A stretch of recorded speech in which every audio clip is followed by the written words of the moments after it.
back to another Mackem in the Middle podcast after another Sunderland League game and a 3-0 win away to Reading. Of course, another game on Sky Sport and one that we actually came away much happier than the last couple of times we have been on Sky. Very shortly, we'll get into everything that happened during the game. Plenty of things to talk about: the goals, scored, performances, and of course, there are some negatives to discuss as well, but one in particular which we'll get onto very soon. First and foremost, John, like I said, we usually lose on Sky when we're on it, especially so far this season. We haven't particularly been great when we've been broadcast live on TV, but yesterday, or should I say last night, was far from the normal in terms of that. Yeah, it was. Yeah, it was nice to maybe put to bed the Sky. I say myth. It's not a myth because obviously it does happen. I think maybe we can add to that. It's going to be a different kettle of fish when you play Middlesbrough. And to be fair, the atmosphere there was electric. And you go to Reading, it's not. No disrespect to them, it doesn't look like the best supported club. There's a lot of empty seats considering they're, supposedly flying. So maybe we found that, sort of that window to flourish. All I could hear was the Sunderland fans throughout, and it probably to the players probably sounded like a home game, which obviously they can lap up, and that's exactly how they played. And Sky were playing on Sky. Finally, we've put in an absolute pure performance, I'd say, especially sort of from 30 minutes onwards, despite adversity again against us. Yeah, and I think I don't know if you've seen the video, but there was I think it must have been a reporter or a journalist or whatever, was talking about Reading after the game. He was in the stadium, couldn't hear a word he was saying on the video, with the Sunderland fans in the background. But obviously, 3-0 win last night, Michael. Like I say, as we usually do, we'll get into the game and kind of pick out a bit here and there. No Ross Stewart for this game, obviously, once again. But the difference between this game and the Middlesbrough game is that Sunderland had a lot more time to prepare to play without him. That's the big difference. Where Middlesbrough, I mean, and I know it comes across, I know it can easily come across as an excuse, but I think it is a factor when you lose your main, talisman 10 minutes before kickoff, or maybe just a bit longer than that. It was pretty much within half an hour of kickoff. It's bound to affect your game plan because everything you have worked on goes completely out the window, and then it means you haven't really got the time to implement something else before the game kicks off. It was in Middlesbrough. It was a case of, right, Roberts, you go and play where Stewart was. That's it, and then see if we could carve anything out. This time, as you've said, we've obviously, with recent events going on around the country, we've obviously had about 10 days or so really to prepare for this, or just over a week at least. Yeah. And you could tell the difference. Obviously, as you said, there is negatives to it, but with Patrick Roberts as an example, I know we'll get onto him later, but I'm pretty sure that he's someone that now this time knew he was going to be a focal point or going to be a key player in the team. So that knowledge pre-game made all the difference. Yeah. And obviously it was just the two changes, John, and I don't think there was any surprise with it. Obviously Serkin, another player that picked up an injury against Middlesbrough this time. It was actually during the game, so a bit more, usual, I suppose. So Alessi came in for his first league start since he signed from West Ham, and of course Patrick Roberts again started for Stewart. And I suppose the one negative from the game obviously happened in the first half, and it was when Ellis Sims got injured. Like I said, we'll keep saying we'll get onto the performance in general, but seeing him go down after we've already lost Stewart for what would be 6, 8, possibly longer in terms of that injury, it was a bit concerning to see Sims go down 3 times, wasn't it, during the game? You could see that he was frustrated. You could see he wanted to play on, but he just couldn't. Yeah, it's a massive frustration. I was speaking to someone about it this morning. We were in for Broadhead, so obviously we were chasing that third striker. So we'll probably go back to the word naive. It was naive to not bring a third striker, and even if it's someone from a Premier League academy, we're well scouted there. We're well scouted abroad. I'm sure there was one player we could get on our terms who could fill in, because that's all you're going to ask for. The third striker is to fill in. So I think it's massively understated the miss of a striker. Ross Stewart's out. That's obviously a tough one to take because he's probably the best player at the club and on form. then you're hanging your hat on Ellis Sims, and one only takes one. I don't even think he actually got injured. I think it was just a shot, I think, or something like a coming together, innocuous, and all of a sudden he was. To me, it looked like he said he just can't run, he can't spring off. Yeah. So yeah, it didn't look good at all. And like you say, your fears are, confirmed obviously when he goes off, and it's like, well, what do we do now? Thankfully, we've got some fantastic players at the club who, just sort of didn't moan, sort of sucked it up, got on with it, and arguably we were better at, when Ellis Sims actually went off, but still a concern, and definitely one we've got to maybe look into the free agents market just to get a body, in there, and a focal point up top for some games, which I think we are going to need. Yeah. And obviously hindsight is a good thing, Michael, and in the end, not having a striker didn't really affect the game too much. And like John said, probably started to play better when we didn't actually have a striker on the pitch. But to have both your strikers injured, we played two up front, last season and started the season with Sims and Stewart. So to have them two there with no cover, obviously we lost one with Stewart. You're then kind of playing someone, but you haven't changed formation to adapt to the players that you do have. You then lose Sims, and now you don't have a recognised striker with the club. And obviously we've already talked about the length of time that Stewart's going to be out. It's probably about 6 to 8 weeks. So he'll probably be back after the World Cup, really, won't it? Because he's got to get match fit, hasn't he? Yeah. And obviously Sims is having a scan or something today. So in terms of how long he's out for, I don't think anyone really knows. But even after a 3-0 win, and we will play well without a striker sometimes. Sometimes it won't work playing without a striker, and we will look back at this and think, why didn't we sign one? You do have to look and think, why didn't we bring in cover? Because at some point, injuries are inevitable. Ross Stewart isn't superhuman as much as we all think he is. He is going to pick up injuries, and he did. You're then holding your hopes on, like John said, Ellis Sims not picking up an injury between now and December, which was never, ever going to happen. So it is a little bit short-sighted from the club not to have brought in a third, possibly even fourth striker to play in that natural position. Yeah, I mean, as everyone knows, I'm someone that defends quite a lot of what the recruitment team, in particular Christian Speakman, looks to do, and I stand by a lot of what I've said. But it can't be ignored that it's not signing another forward, I think, is a fair criticism to level at him. Where I think that, as we've said, we were playing with two up top, and granted, to be fair, I think it's hard to legislate for in back-to-back games losing both your strikers. That's a little bit unfortunate. But you're right. There was the possibility that one or both of them could get injured. Sims, apparently, I think it might be something wrong with his big toe. We don't think. So apparently, talking to Tony Mowbray after the game, it isn't broken. But again, that could be him saying that on the whim. We don't know. So yeah, to not sign another striker is definitely a fair criticism. And like John said, I think we should be looking into a free agent market. I don't see any reason why not to do it, especially not now that we've lost both of them. I mean, depending on how long, I highly doubt, for example, Sims is going to be involved for the Watford game. Maybe after the international break, depending on what the severity of the injury is. But again, that could be wrong. We don't know. Thankfully, last night it didn't cost us, but down the line, that is not sustainable to not play with a forward. We'll get away with it maybe. I think we probably got away with it to a degree because Reading were so terrible, but we still made them look bad. But in games coming up, we're going to have to play teams. We're going to be playing teams that are going to play better than that. So yeah, I think the criticism not to sign at least one more striker is fair. Can't argue with it. I suppose the only argument possibly against signing a free agent, John, is that the players that are available. I've had a look before, and to be honest, the names aren't the most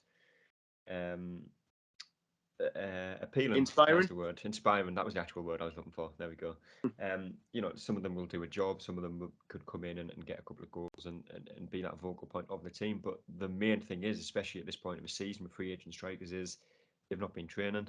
They haven't been playing. Some of them won't have played for months. By the time you get a free agent striker up to fitness, probably looking at Ross Stewart, Ellis Sims, both being back in contention for the next matches as to when they are fit. Yes, obviously, like we're saying again, it goes back to naivety from the club, because that's the downfall. Can we get someone in? Can we get them up to speed quick enough? And ultimately, can they do a job? I think the pros probably outweigh the cons in terms of we could probably get away, playing teams like we played how we played last night, obviously when Sims went off. But there's going to be times where we're going to need just a big lump who can hold the ball up and get us up the pitch, in tough away games and those types of things. So I think it's definitely something to look at. I'm sure the club, they're very heavy on their data, and they've got obviously scouts here, scouts there, and from what we've seen and who they've signed. So I'm sure there's someone out there who's a reasonable, players do still keep themselves fit. Yes, they might have to come in and play behind closed doors, or we've got the under 23s they can play in. And it's I don't think it's as bad as it used to be, where you'd get someone in and they haven't played for for 6 weeks or that type of thing. I don't think it's as bad now. Obviously they'll need a crash course in fitness quickly to get up to match speed, but I think you maybe do even need them, even if it's just, like I say, a squad filler, even if you bring them on for half an hour at the end, just to see out the game and just hold it out. I definitely think there's scope there. I was having a look at the list. Obviously, again, the list isn't that inspiring, but that's the reason they haven't got clubs. But if someone can come in and do a job on a 3-month deal, then I think it's something definitely the club have to look at. Yeah. Obviously, you are looking at some of the names there. You've got obviously Andy Carroll, who I actually think was linked with Wolves before Diego Costa signed, on the chances he didn't get a work permit. Got Mbakani, who's 36. Obviously, he used to play for Hull. I'm not sure where he used to play there. Yaya Sanogo, again, a player that people will be familiar with, Robson Kanu. But I think one name, if Sunderland were to go on the transfer in the free agent market, you've got Daniel Sturridge there. He's 33, he's injury prone, but if you were to get him in, maybe a pay-as-you-play deal. I think Andy Carroll again had a similar deal when he signed for, I think it was Redden he was at, wasn't it, the other season? Yeah, it was Red. Something like that. I think Yeah. it was. I could be completely wrong, but I'm fairly sure he signed like a kind of pay-as-you-play contract. And if you're Daniel Sturridge, let's say he's 33, he's definitely past his best. But like you said there, John, if you just have someone there who knows where the goal is, pay-as-you-play contract, you're not really risking anything too much. Get him up to fitness. Just having that vocal point in the team, someone natural in that position, and also the experience that he would actually bring to a club like us. Yeah, he could. Yeah, he could. Definitely. He's probably one of the names that I definitely picked out and thought, could he do a job for 3 months, get himself back in the window in England? And I'm sure he would come and he would play. We've got a lot of attention, obviously, from last night about the types of goals we scored, and a lot of top ex professionals are sort of retweeting it and those types of things. So we are out there, and it's not going to be the worst transfer. It will protect us. Put him on a players you play deal. Like I say, it protects us. It protects him.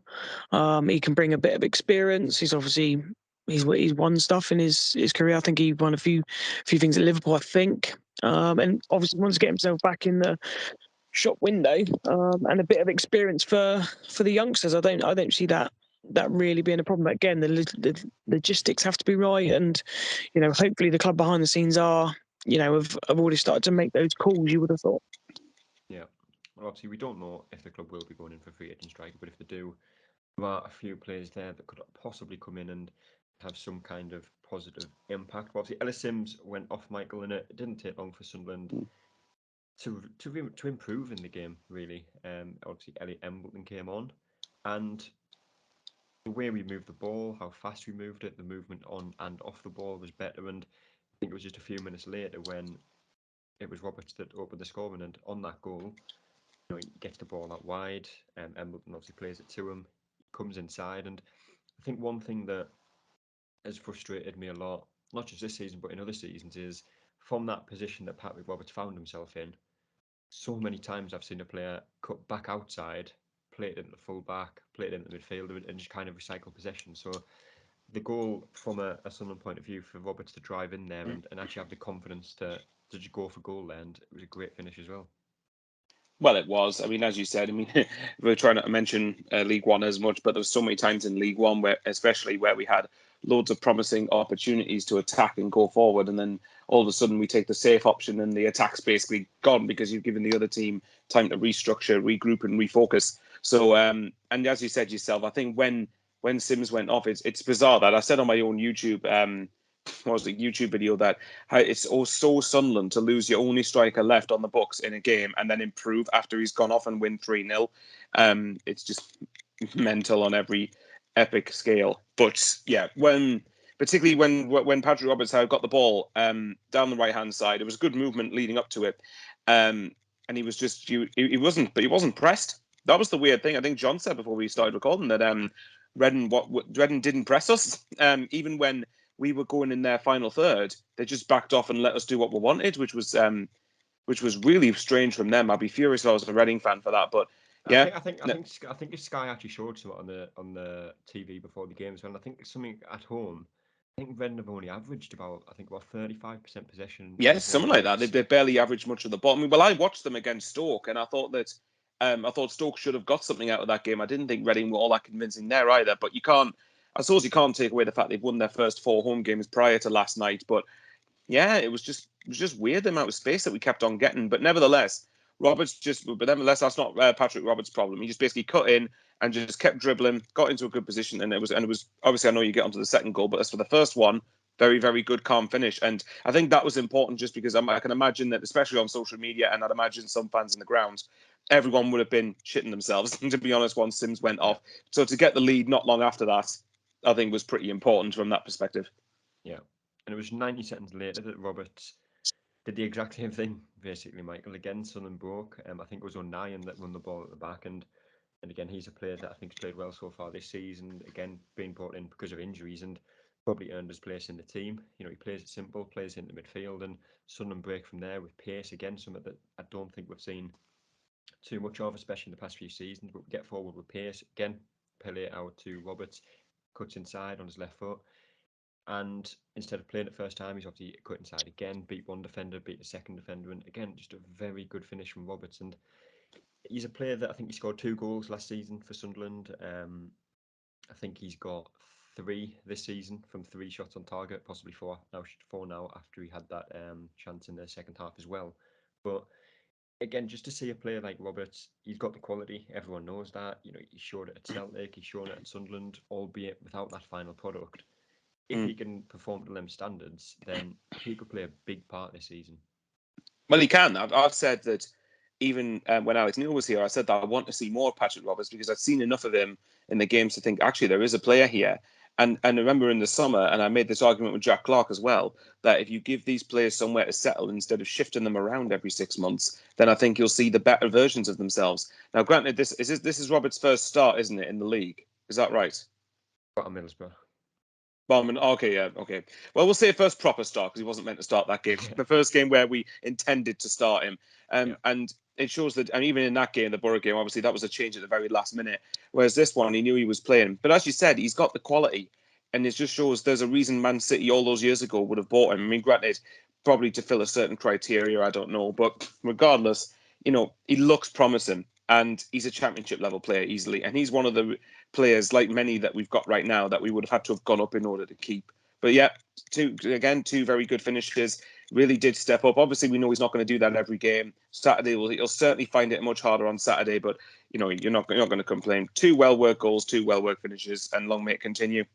Yeah, and obviously, again on that second goal, John, I think the difference for Sunderland when they didn't have Ellis Sims on the pitch is, had we been in that position with Sims or Stewart there, Roberts probably doesn't drive into the box like he did. You know, he probably looked to get a ball into the box. We might win it, we might not, and you kind of losing that opportunity to get a shot on goal. But because we didn't have a centre forward on the pitch, it's more pressure and kind of more responsibility on Roberts to do more with it. And like I said, he cuts inside, he goes for himself and scores the goal from it. And I think at one point in the game we had 8 midfielders on the pitch, and the way we moved the ball, like I said, we moved it fast with precision, effectively as well. Having them midfielders on the pitch as opposed to a striker, it will work.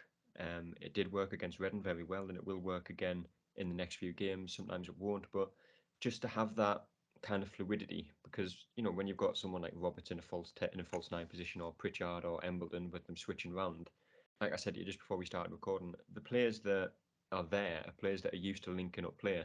So when you've got one link up player linking up with another link up player, it does create a lot more opportunities.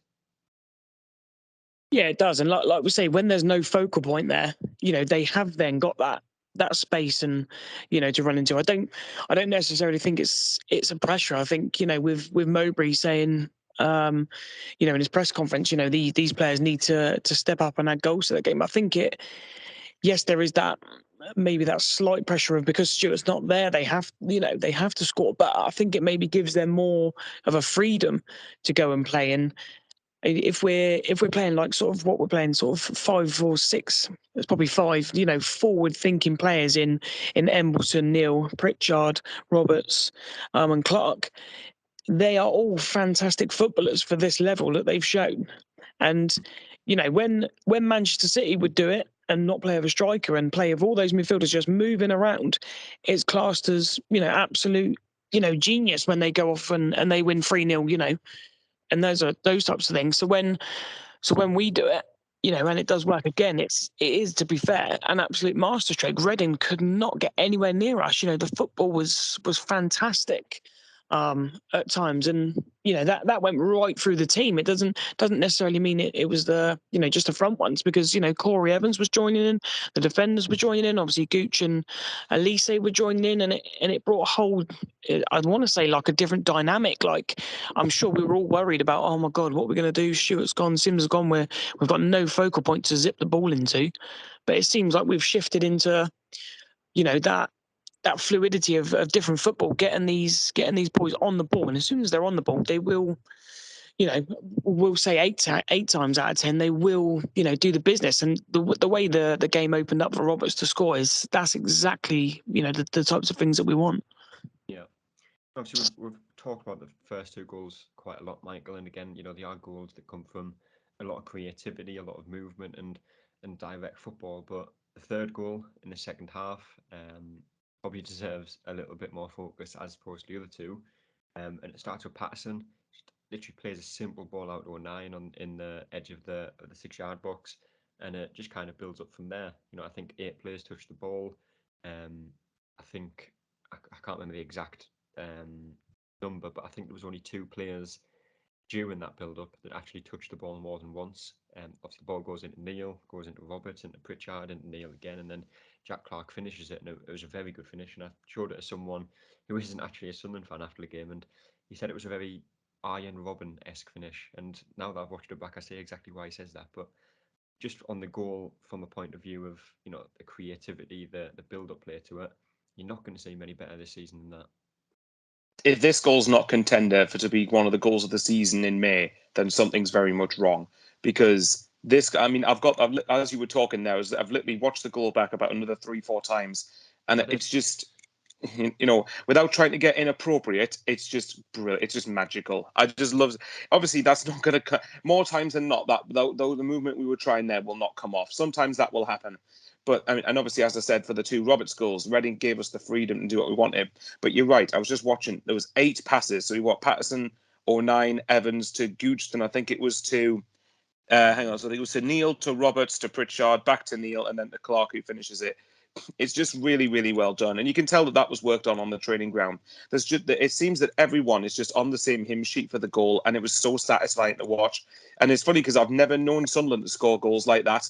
More the goals that we tend to score are more like maybe like scrappy finishes or sometimes occasional screamers. But I think that's probably one of the best goals I've seen Sunderland score for a long, long time. Yeah. Helped by the fact that Reading backed off, but regardless, you can play what's in front of you, and it was just the confidence. I'm just looking at it yet again, like I'm sure every Sunderland fan's watched it dozens, if not hundreds of times since it's happened.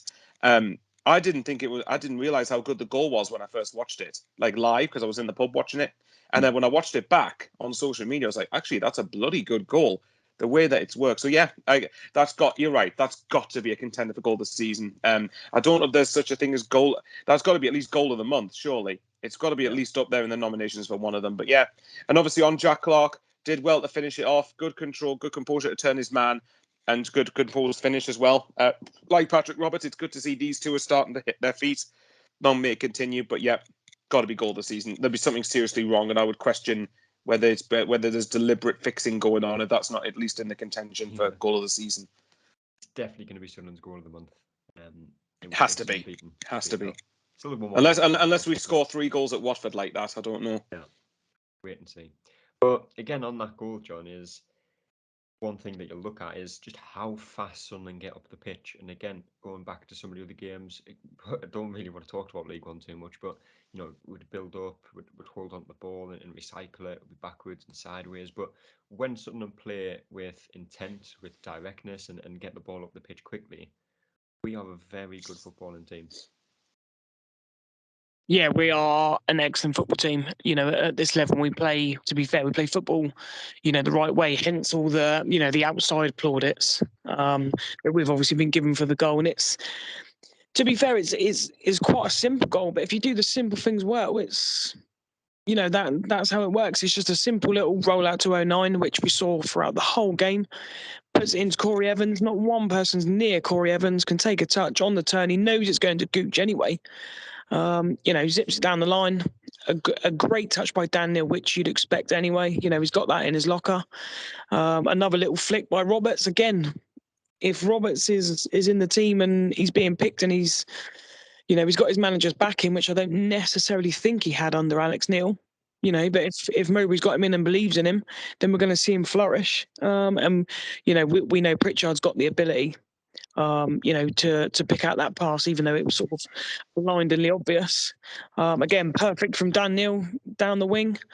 Busting the gut to stretch the play, and a perfect first time ball. A very, very underrated touch by Jack Clark to send the defender totally the other way. And it deserved the finish. For the we've seen a few Sunderland moves over the years. I remember the one at Man United where we created we completed 28 passes, and then obviously we hit the crossbar from Barini, I think. And we've had a few of them over the years, so it was nice to get that one in. But like you say, we play amazing football. Let's hope that this is maybe the start of something, and then with the recruitment model we've got, and hopefully getting those injured players back in and blending in the kids that we've got, who must have some sort of good pedigree, then it bodes well for the future. Yeah, and people will probably say this is going to be somewhat hypocritical when there is going to be some kind of negativity towards recruitment for not bringing in the striker. But let's say Sims is fine and he's back in training tomorrow, whatever, Michael. There is a case for him not to even start on Saturday, even if he is fit, with how well Sunderland played without him for what was about 55 minutes, wasn't it, when he went off? Something like that. I think obviously the counter argument is that every game requires a different set of personnel, which is something I know. Obviously, I know everyone knows my feelings on Alex Neil, but the one thing I did actually agree with him when he was here, when he said that every game has a different skill set required, and I think Watford will be different to Reading in that sense. But if you're basing it just off the performance, then yeah, you're right. There's a case to be made that Sims shouldn't start on Saturday. I mean, there's a chance he probably won't be in the squad. We don't know yet. And again, it just goes back to it. Yes, I'm going to sound like a hypocrite with the recruitment thing. And yes, I do think there were things that we could have done better, such as a right back, a left back, bringing in at least one more striker. I think we were left a bit short there. But in general, if we look at it, two of the players that scored last night, Roberts and Clark, are two of the players that Speakman was instrumental in bringing in. At least to start with. Obviously, we've got Clark last season, Roberts last season.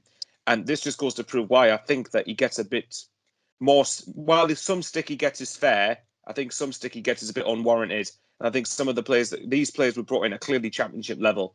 So I think as far as Saturday, sorry, I've gone off on a tangent again. But as far as Saturday goes, yeah, there is a case to not start Sims, and maybe in some ways it's a good lesson for him that even if he is fit, that he doesn't start. To remind him, you've got to force your way into the team by playing the best if you can. Because if we're being honest, now I like Alice Sims, he's been a bit lacklustre in the last couple of games. That's fair. That is fair. But we'll go on to player ratings before we go on to a little bit about Saturday's game away to Watford, starting with Patterson, John. Yeah, I'll go over 7. Again, he didn't have to do a lot, but still, what he did do very assured. Kicking was much better. Didn't take too much time, and on the odd occasion knew when to take the sting out of the game and sort of fall on the floor with the ball in his hand. So I think as well, that's how rubbish the atmosphere was in the stadium. You heard him absolutely scream for the ball that you don't always hear, and it's nice to see him sort of commanding the box a little bit more. Yeah, Michael. Same rating. John's just pretty much covered it all. Clean sheet, didn't have much to do. Times he had to be a shit house and run the clock down and slow the game down. I've got all the time in the world for that. So 7. Yep. That's fair. Lyndon Gooch, John? Yeah, I'll go with a 7 again. I thought he's very solid. Didn't really need him to go forward because obviously we had Roberts and Neil sort of playing down that one. Very solid at the back. Getting in the ref's ear as well. That's always a good one. But yeah, nice sort of easy night for him. Yeah, Michael? 7 as well. I'm pretty sure that the likes of Daniel and Kyle will be loving this. But yeah, Gooch has just continued his good form, and as John says, he was very good defensively, very solid. Didn't have to do much going forward, but that for me, I think Gooch's strength is in his defending. But when he's played his part, and so far this season, he's been one of our better players. Yeah. Luke 9 again didn't really have too much to do defensively. His Redden didn't pose too much of a threat, but what he did do, I thought he did fairly well, John. I'd probably bump him up to an 8. To be fair, I think he's slotted into that. We were always worried about can he play in the back four, but he seemed to slot in, easily. It's nice to have a centre back who can play with both feet. I think that definitely helped with his distribution. Redden didn't sort of know what way he was going. Dealt with everything, and a lovely little step over when Patterson came out and called. So yeah, very, very impressed with him at the moment, considering he's a very short person, and everyone likes to moan about the short centre back at Man United, despite being, rock solid. So it just reminds me of him. Yeah. Yeah, Michael. I'm pretty sure John read my mind there because I was thinking of giving him an 8 as well. You know what? I think 09 in recent weeks, I think, has been quite underrated, actually. I think his positional sense in a lot of games has just been superb, and last night was no different. I think he just kept the game. I love about it that I want my defenders to keep the game simple. Don't overcomplicate it. Don't try and skill, because a couple of times Jack Clark tried this. Don't try to skill your way out of your own third. Actually, just keep it. If you've got to hoof it, hoof it. If you've got the chance to distribute it from the back, then distribute it from the back. But yeah, 8 for me. I think 09 was quite an underrated performance last night. Yeah. Danny Bart again in the middle, John. Yeah, I'll probably go for 7. I thought he was quite quiet, but everything he did need to do. He did stuck his head in there. It was just he looks about 8 foot tall. He's just so big. I probably wouldn't go into a tackle with him myself, but yeah, I thought he was solid and probably another unsung hero for us again this season. Yeah, Michael.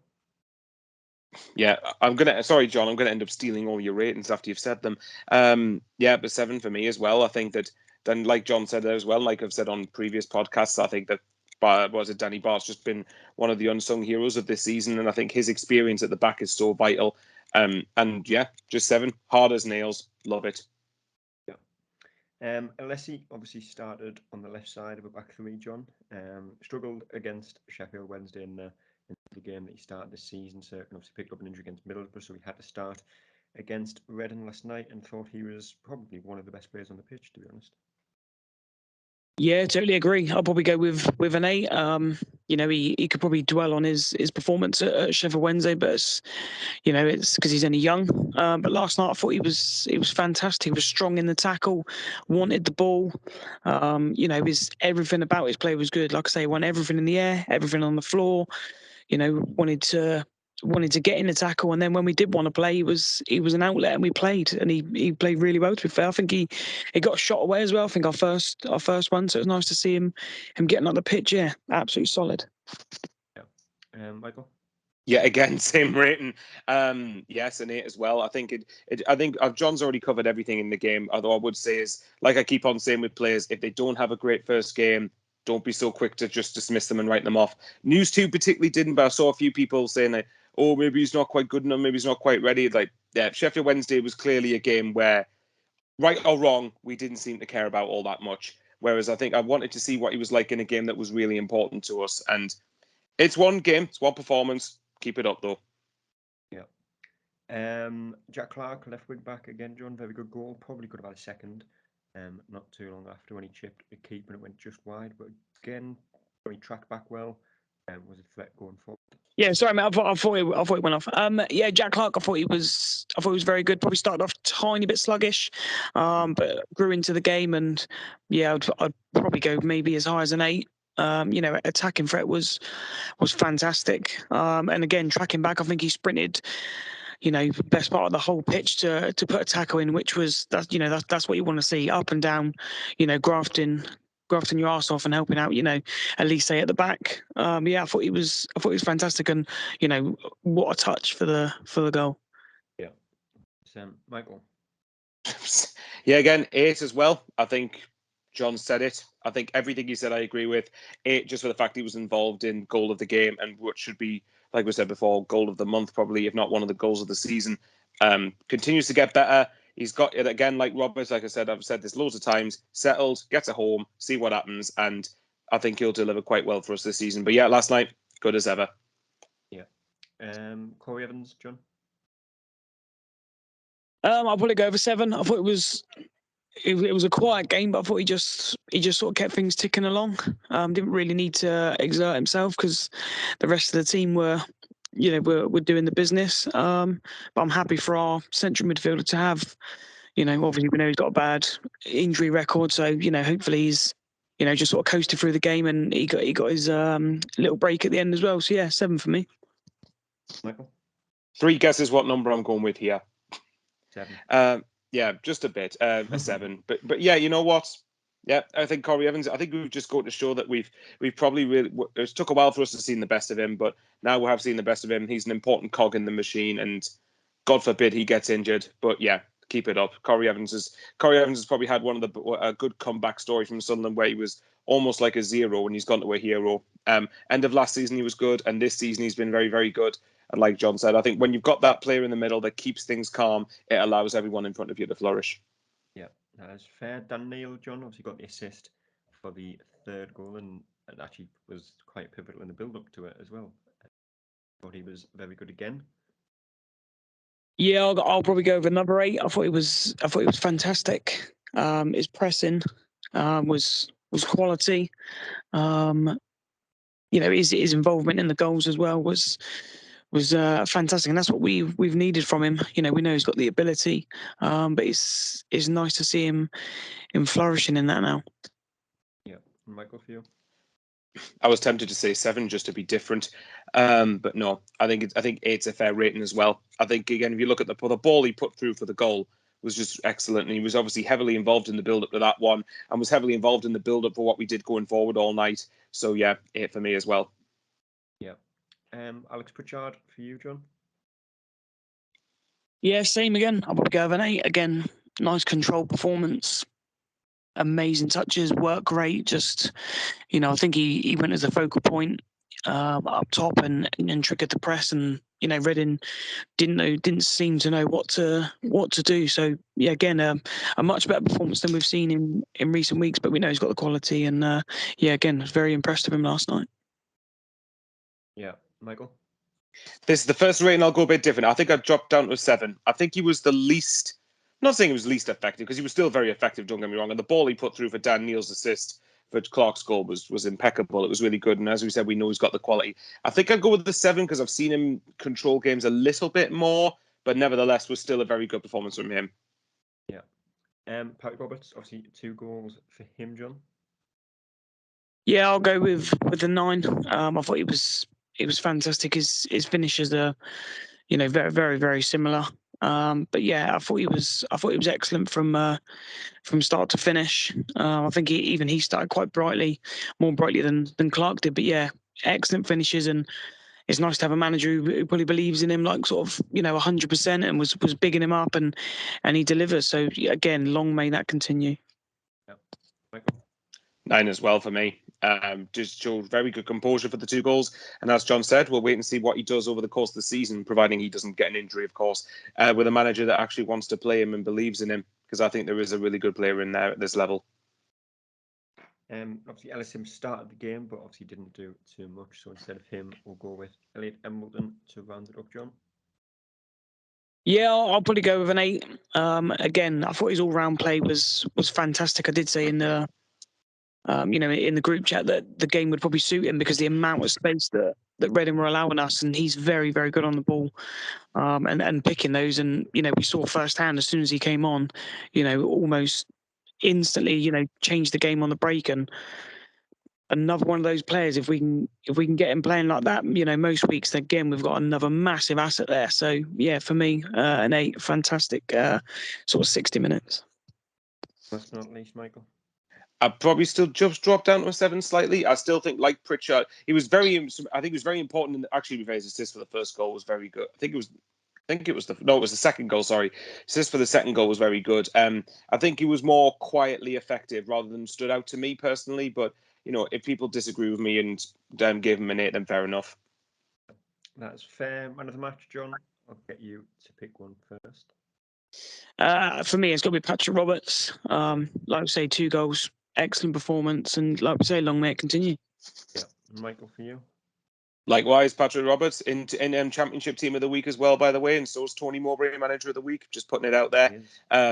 But yeah, no, well, hopefully that's not a curse coming up on Saturday. But yeah, Patrick Roberts, just everything that's already been said, just play that all over again. Yeah, I think that's the second time in 3 games, isn't it? Mowbray's been Manager of the Week. That one. Yeah, well, I suppose to be fair, maybe to put a pessimistic reverse psychology spin on it, didn't he get Manager of the Week against Rotherham, and then we lost the next game? Yeah. So hopefully that doesn't happen this time. Hopefully not. But the next game is, of course, away to Watford. They, I think, are going to be without Ismail Assar, who is without a doubt their best player and possibly one of the best, if not the best player in the league. Obviously linked with some Premier League clubs. During the window, he did stay at Watford. But he went off injured during Tuesday's game, so hopefully he isn't available to play against us on Saturday. But nonetheless, even if he is playing, even if he isn't, it's going to be a tough game. Another away game, another game that Sunderland will not be favourites to win, I'd imagine. But it's going to be interesting to see how we approach it, how well we again adapt to kind of playing without a striker. Again, we saw how well we improved when we had time to play without Ross Stewart. We're now likely to be without Ellis Sims as well. So again, we've got a few days to prepare for that. But if you had to go with a prediction for Saturday's game, John, what would that be? You know what? It's probably one of the one times I would probably settle for a draw. Normally 9 times out of 10, I'd probably say, yeah, we need to go there and looking to win. But if you can, in 2 away games in quick succession, if you could pick up 4 points, and that bodes well. I'll happily take a 0-0 or a 1-0. Obviously happy to take the 3 points, but I would, if someone said to you now you can have a draw, I'd probably settle for that now. Michael? Head and heart are saying 2 very different things. My head's saying 2-0 Watford, because I think this is going to be one of those games where I think we're going to see some really good quality against us. But sorry, I'll go. Me heart. I don't see us winning the game. My heart says probably a 1-1 or a 2-2. And I think we are capable of going to Watford and giving them problems. So, like John, I think if you offer me a draw now, I would definitely settle for that. That is fair enough. Of course, that game is on Saturday, so we might get a preview out for that game. I thought you were about to say that game's on Sky. No, I mean, it wouldn't be a bad thing if it was, to be fair, after that game last night. But it is on Saturday, 3 p.m. kickoff as usual, and of course, the last game before the international break, which leads into the Preston game, I believe it is, after that at home. So it'll be an interesting game, another game that it's going to be good competition and just a chance for the likes of, again, Patrick Roberts, for Jack Clark, again, just to show how the quality that they have and step up in the absence of Ross Stewart and potentially Ellis Sims as well. But like I said, we'll try and get a preview out, but if not, we'll be back on Sunday to react to the game and everything surrounding it. Until next time, see you later. That's all, folks.